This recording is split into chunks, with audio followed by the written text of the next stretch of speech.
Good morning.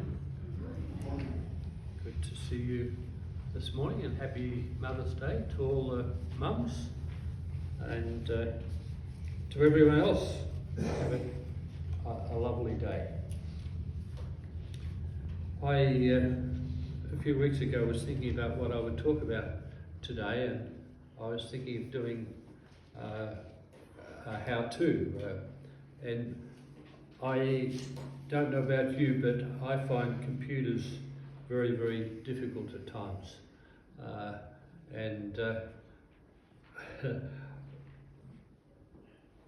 I, particularly on a Tuesday morning when I have to get out what's happening this Sunday to people who are leading or taking part in the service, and the computer just won't do as it's told and decides to do its own thing.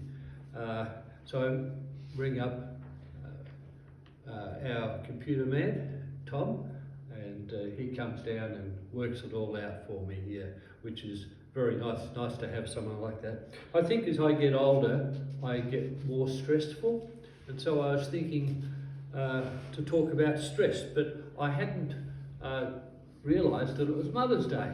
But then thinking about it, mums go through quite a bit of stress at times, don't they? I was part of just a listening side of things, of a discussion between a mum and her daughter, and a mum saying, you know, we're going out, and the daughter saying, no, I'm not. And life can be so difficult at times, can't it, to be a mum, to be teaching. I mean, I think that the young girl concerned was probably thinking of spending her day on the computer, and that's where it would have been. So being a mum is difficult. Paying a bill, finding the money to be able to cover the costs.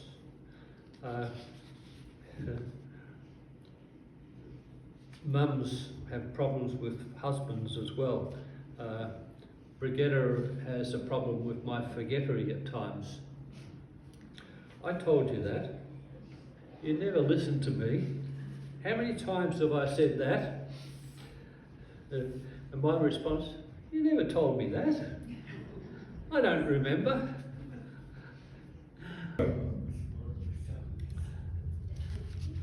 How can we cope with stress? And I think this, from Paul, this message is just so helpful in many ways, but in practical ways too, of how we handle stress. And it begins actually in verse 2. I think I've got the wrong verse up there. Therefore, my brothers and sisters, you whom I love and long for, my joy and my crown, stand firm in the Lord in this way, dear friends. That word, that phrase, stand firm, means be approved, be constant, persevere in the Lord, in the presence of the Lord. When you've got an issue, when there's a problem in your life, when you're under stress, stand still and allow your life to be shared with God. Allow Him into your space to where you are. Live your life in the understanding that He is with you in every moment and every day. Steve Maraboli said this: if you hang out with chickens, you're going to cluck. And if you hang out with eagles, you're going to fly. Hang out with God in His presence and you will get through. More than get through, you will fly. Your life will be a wonderful thing. The issue that he was addressing, the stressful difference in the passage, was a relationship between two women in the church. And verse 2 says, I plead with Eridoia and plead with Syntyche to be of the same mind in the Lord. We're not sure what the issue was or what the problem was, but these two women, who were both Christians in the life of the church at Philippi, were having some kind of conflict. And Paul is at a distance and hears about it. It must have been pretty significant, and writes back addressing this issue of stress in relationships and how to deal with it. And he says, I urge you to agree with each other in the Lord, to come to a sense of unity together. In Philippians 2, and he may well have been addressing the same situation. That's a couple of chapters earlier. He says, fulfill my joy that you be like-minded, having the same love, being of one accord and of one mind. Let nothing be done through strife or vainglory, but in lowliness of mind. That means giving way to each other. Let each esteem the other better than themselves. And that's something that we find pretty hard to do, isn't it? To think that the other person, we think we're right, that I've got the answers and the other person's wrong. Paul's saying, no, give the other person the right to, maybe they are right, maybe you're not right. The next slide, thanks Brigitte. And the other thing he says about them is that these people who are in strife, they are my friends. Yes, and I ask you, my true companion, help these women, since they have contended at my side in the cause of the gospel, along with Clement and the rest of my co-workers, whose names are in the book of life. So where there's a stressful situation, remember that you're friends together. Remember the good times that you've had together. Remember the issues that you faced to work through. Honour the other person. Acknowledge their achievements. Recognise that they are accepted by God and loved by Him too. Encourage others to support them as well. The next slide, thanks Brigitte. And then he goes on to spell out how to deal with this situation. So first, honour the other person, and then he says this: rejoice in the Lord always. I will say it again, rejoice. Be glad. And he says this twice, repeats it.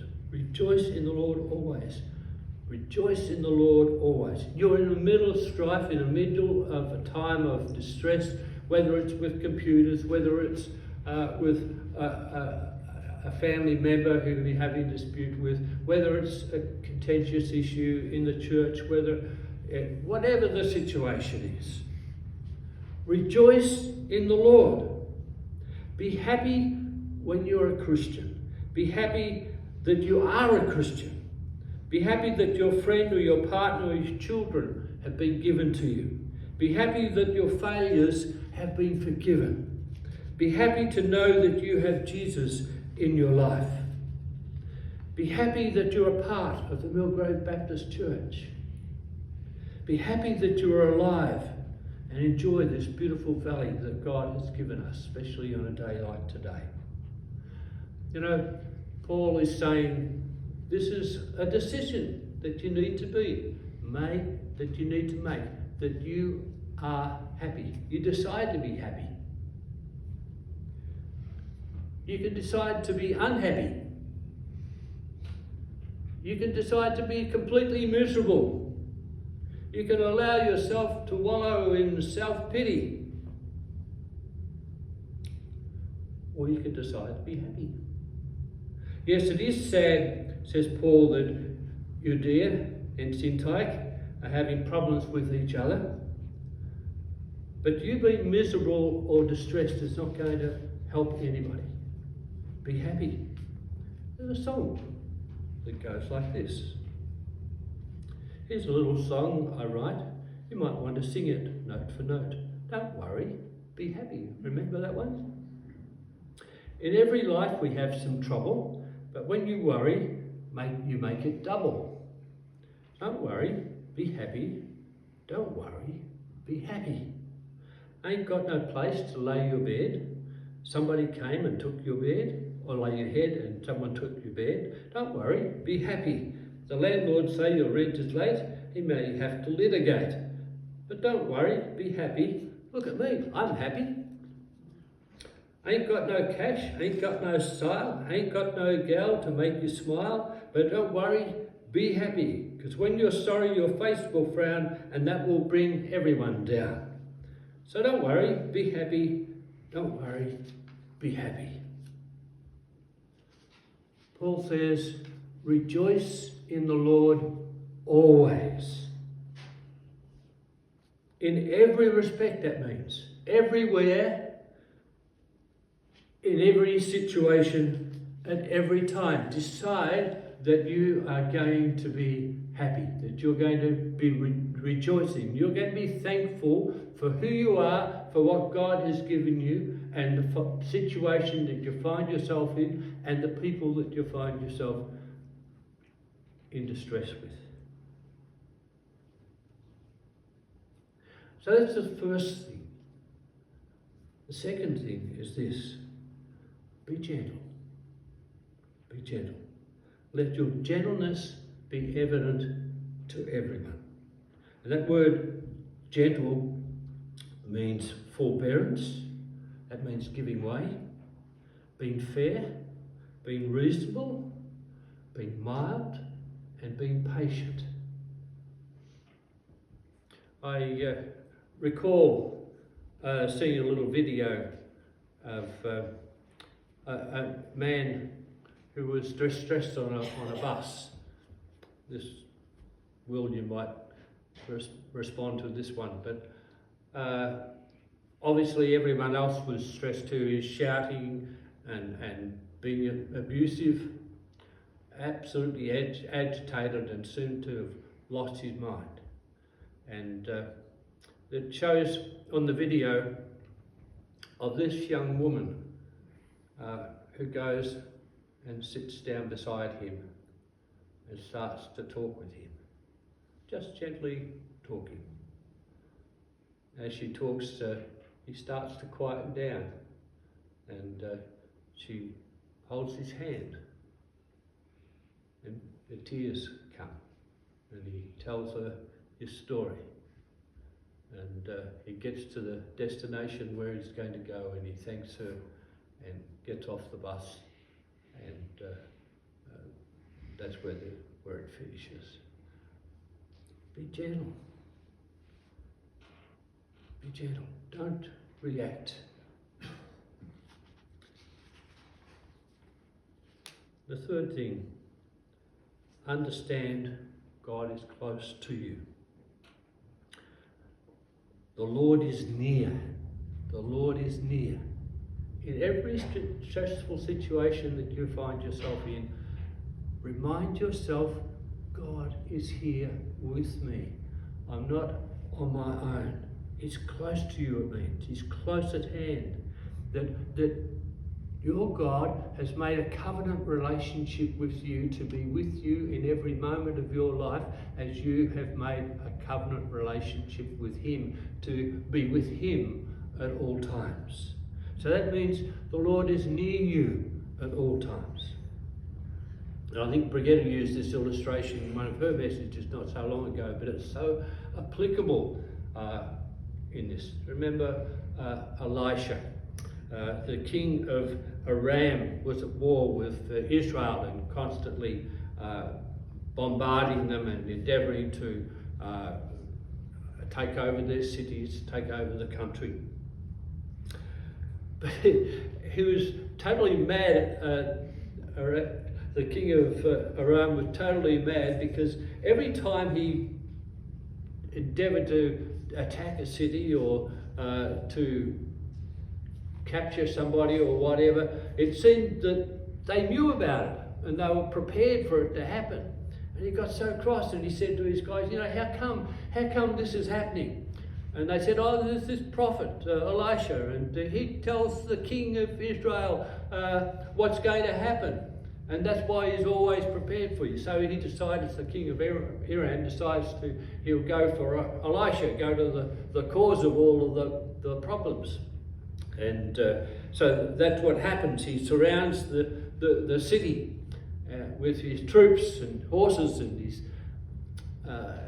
all his arsenal. And Elisha's servant goes out in the morning when he wakes up, and he looks out and he sees this whole of the city just surrounded by soldiers, by the enemy. He raises into Elisha and says, "Elisha, we've had it. They've come for you. You know, what are we going to do?" And Elisha says, "It's okay. Don't be afraid. Those who are with us are more than what they have." The servant looks at him and says, "What are you talking about?" And so Elisha prays and asks the Lord to show the servant what was really happening.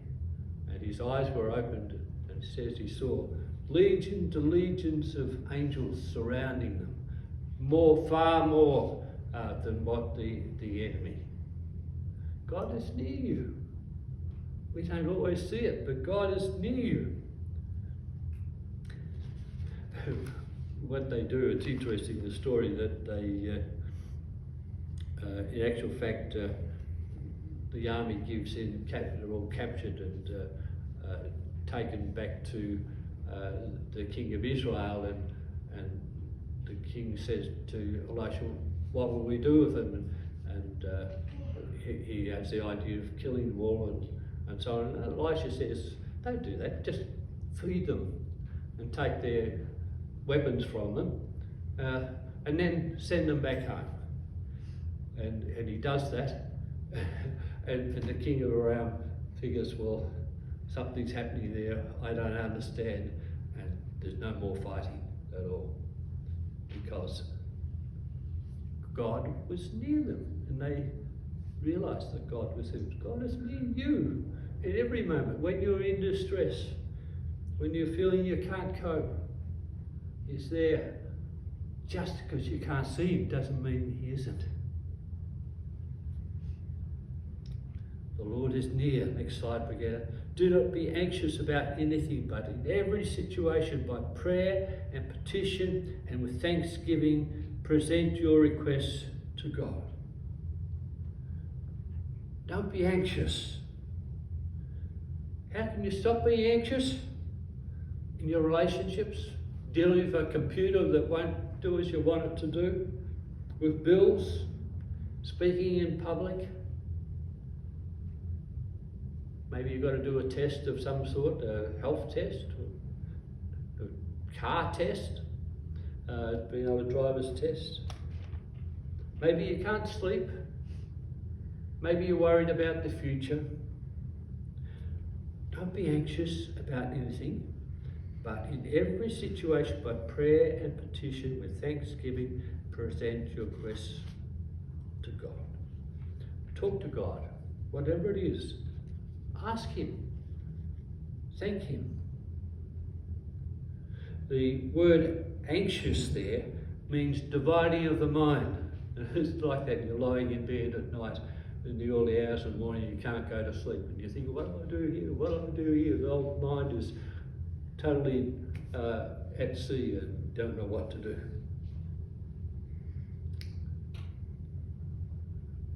A miracle occurs when you do this.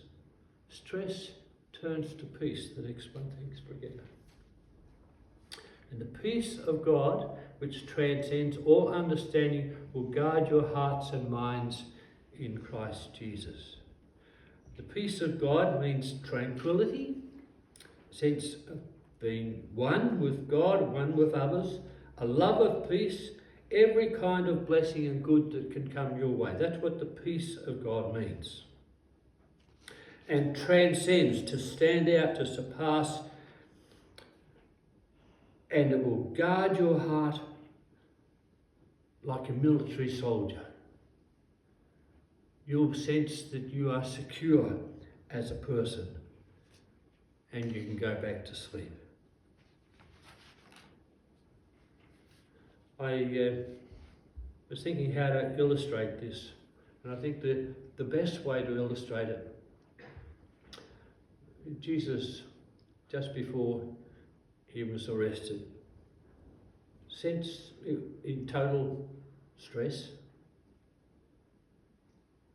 went to the Garden of Gethsemane, as he did when he got stressed. He'd go and pray, talk to God. And he said to the disciples, sit and pray and sit and help me with my prayers. And it says that he is sorrowful and troubled. In fact, more than that, he said, my soul is overwhelmed with sorrow. And he fell face to the ground. And he talked with God, and he said, if it's possible, may this cup pass from me. Yet not my will, but your will. Talk to God like Jesus did. Petition God like Jesus did when you're in stress. And that happened 3 times. And each time he went back to check out with the disciples, and they were all asleep, and they weren't stressed at all. But he was. 3 times. But then after that, it all starts, the journey to his crucifixion.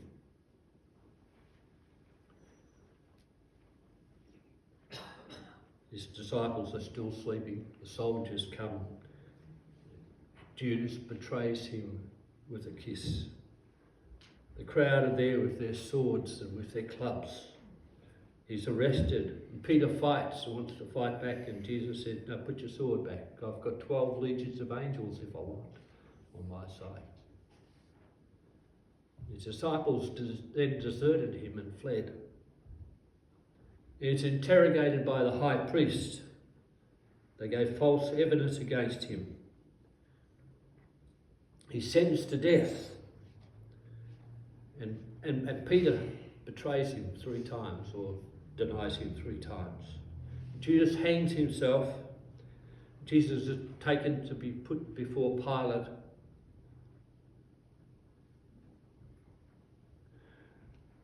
You see, when you take your stress and your problems to God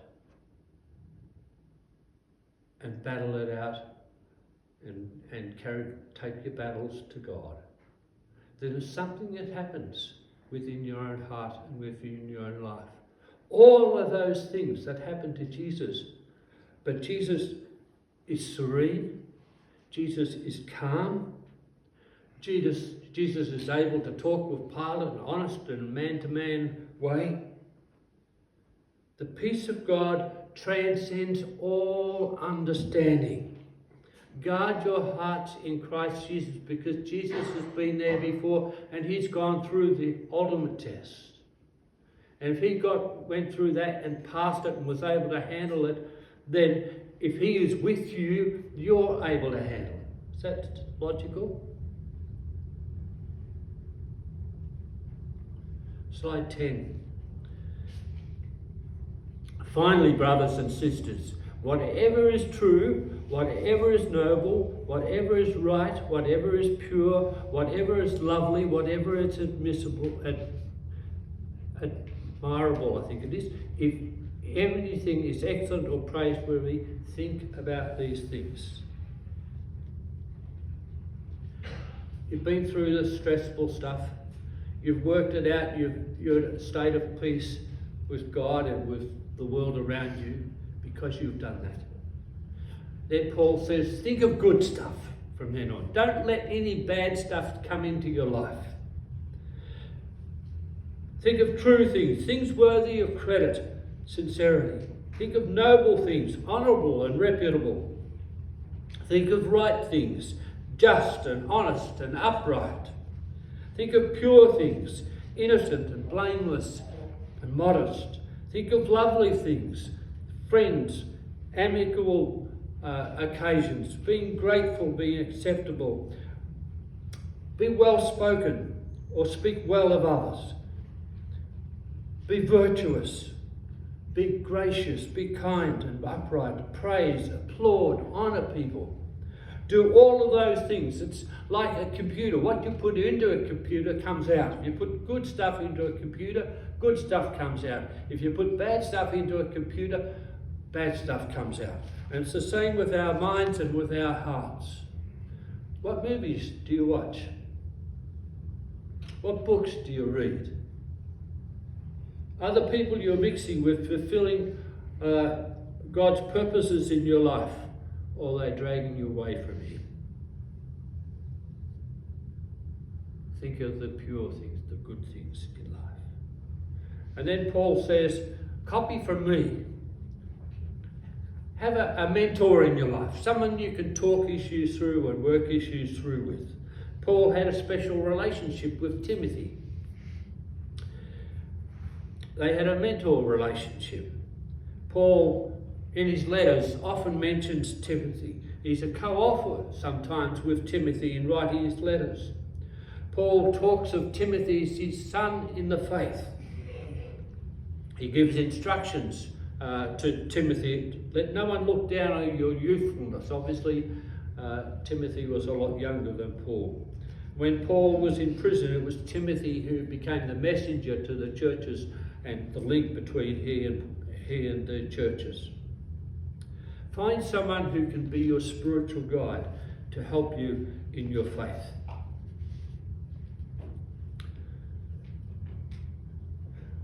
So there are all the things which help us when we're in stress. And then I call it hello calmness. And the God of peace will be with you. Do all of those things and your heart and your life will be at peace. Stand firm in the Lord then. This is honour people for who they are. Be glad. Be gentle. Understand that God is close to you. Talk to God. Think good stuff. Copy from a fellow Christian. Those are 7 steps towards peace in your life. And calmness will come. I was Googling and I Googled the words hello calm. Hello calm is apparently some sort of a tonic or something that you can get. Hello calm will work with you in understanding of the brain and body behaviour, give you spirit connections. Hello calm, relaxing and hydrating using a face mask. The cost is simply $40.07. And from Himalaya, Hello Calm, there are different kinds of medicine that can be used for mind relaxation, and the best one will depend on your individual needs. Can I suggest to you that medicine from God is better? Hello Calm is doing those 7 things. When you're in a time of stress, don't go to the other stuff around. Go to God and spend your time with Him. Talk to Him. Ask Him the questions. Wrestle the issues through with Him. And you'll find peace in the storm. One day Jesus said to His disciples, "Let us go over to the other side of the lake." And so they got into a boat and set out. And as they sailed, He fell asleep. And a squall came down on the lake, so that the boat was being swamped and they were in great danger. The disciples went and woke Him, saying, "Master, Master, we're going to drown." And He got up and He rebuked the wind and the raging waters, and the storm subsided, and all was calm. "Where is your faith?" He asked the disciples. In fear and amazement, they asked one another, "Who is this? He commands even the winds and the water, and they obey Him." Invite Jesus into your storm. And hello, calm. God bless you.